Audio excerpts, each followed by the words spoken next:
Those who give up some of their liberty in order to obtain a little temporary safety deserve neither liberty nor safety. Welcome back to the channel. This is Scott's Media, where we break down every amendment in the U.S. Constitution and explain the real history behind how these laws shaped the country. Today we're covering the 20th Amendment, often called the lame duck amendment. This amendment wasn't about expanding voting rights or protecting freedoms. It was about fixing what a major structural problem in the government, the long, awkward, and sometimes dangerous period between an election and when the new leaders actually took office. Before the 20th Amendment, newly elected presidents and members of Congress waited over 4 months before taking power.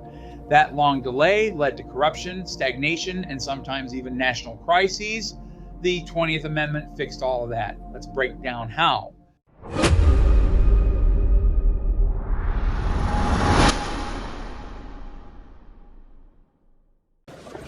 They voted us out, yet they still expect the river project funded. We'll have to see it through before March or it dies altogether. Gentlemen, the committee meets at 4. Bring the figures The this new time. crowd thinks the tariff's untouchable. There's another bottle from the clerk. Much obliged. Are you adding the amendment we discussed? Already in the margin, just here. Good. It'll hold them to the promise. Before the 20th Amendment, the schedule for federal government transitions made little sense. Presidents were elected in November, but didn't take office until March 4th. Members of Congress were elected in November, but didn't start serving until the following December, more than 13 months later. This massive gap created what was known as the lame duck period, a time when voted out politicians still controlled the government, even though the people had already chosen their replacements. During this period, Congress sometimes rushed controversial laws. Politicians who had lost their elections still voted on national issues. In times of crisis, such as the Civil War and the Great Depression, the long delay caused real danger. The country needed elected leaders to act quickly, but the Constitution forced everyone to wait. In 1933, the 20th Amendment was ratified to modernize the government schedule and eliminate the long delays. It changed the start dates for both Congress and the presidency, reducing the lame duck period and ensuring the newly elected leaders could begin serving much sooner. Line straight enough? Straight as a rule. January 1st, 1934 official. Good, I'll file the completed pages once they're dry. Appreciate it. New year, new books. This one still has March 4th at the top. And the new form, January 20th. Same ceremonies, just earlier. Congress starts the 3rd now. I marked it here. Good. Let's stamp the change and file both for the record. Ready when you are. The 20th Amendment moved the beginning of presidential terms from March 4th to January 20th and congressional terms to January 3rd. This meant that after an election, the People's Choice took office in just over 2 months instead of more than 4. The amendment also required Congress to meet at least once a year, beginning in January, and clarified what happens if the president-elect dies before inauguration.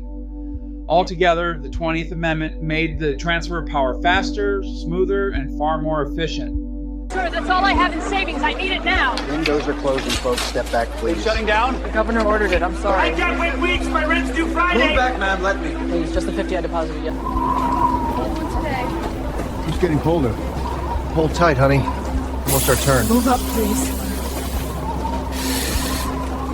While the need for reform had existed for decades, the Great Depression made the problem impossible to ignore. After Franklin D. Roosevelt won the 1932 election, he waited 4 long months before taking office. During the worst economic collapse in American history, banks were failing, unemployment was rising, families were losing everything. But because the Constitution forced the country to wait, the incoming president couldn't act. This moment became the clearest example of why the 20th Amendment was absolutely necessary.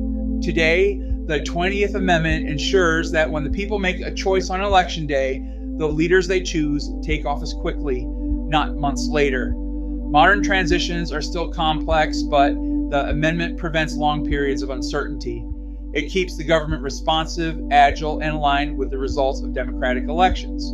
Without the 20th Amendment, the country would still be stuck in the slow, outdated system of the 1800s. The 20th Amendment fixed one of the most awkward flaws in the original Constitution. By shortening the lame duck period and speeding up the transfer of power, it helped make the U.S. government more efficient and more responsive to the will of the people.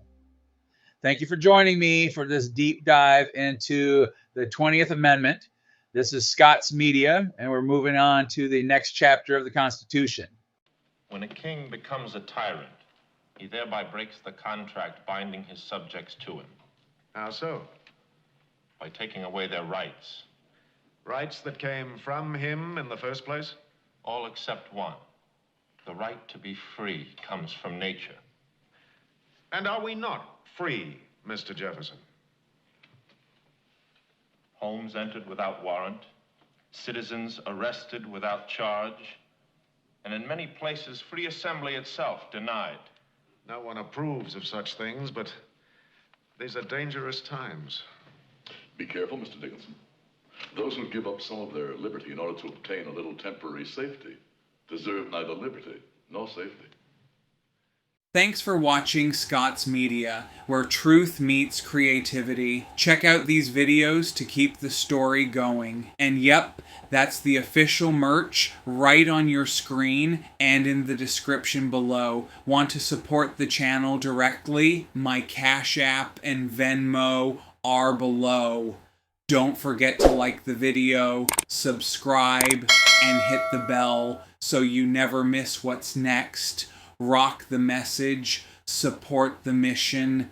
I'll catch you in the next one.